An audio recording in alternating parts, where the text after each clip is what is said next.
Hindi na rin magluto. Pwede. Tatay ko, ayaw na talagang kumain 4 days na, mga kapaksiw, kawawa naman.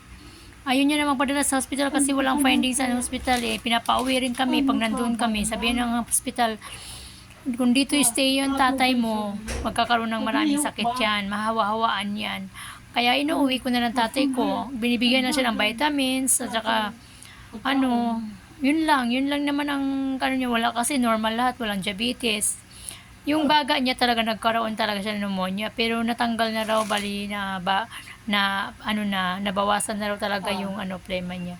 Pero hindi ko alam kung ano talaga yan kasi siguro sa pagkatanda na lang talaga ni tatay, kaya tanggap naman namin kung anong sakali mang mawala siya. Kaya lang gusto ko lang sanang mangyari, huwag na siya pahirapan. Kuhanin na lang siya kasi hirap na hirap siya araw-araw, hindi ko na makayang tingnan siya eh. Minsan ako na lang ang umiiling.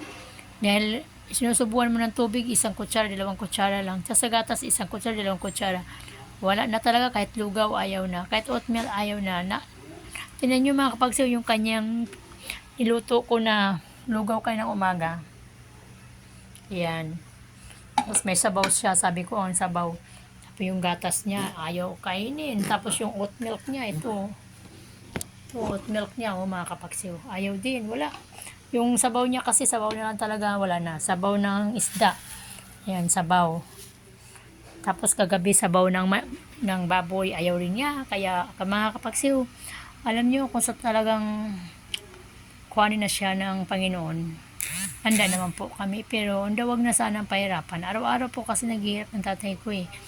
Kaya, pray na lang natin mga kapagsiw. Kung sakaling talaga, wala tayong magagawa. Kaya, please help me to pray for my father, mga kapagsaw. Thank you very much to all. God bless us. Bye-bye.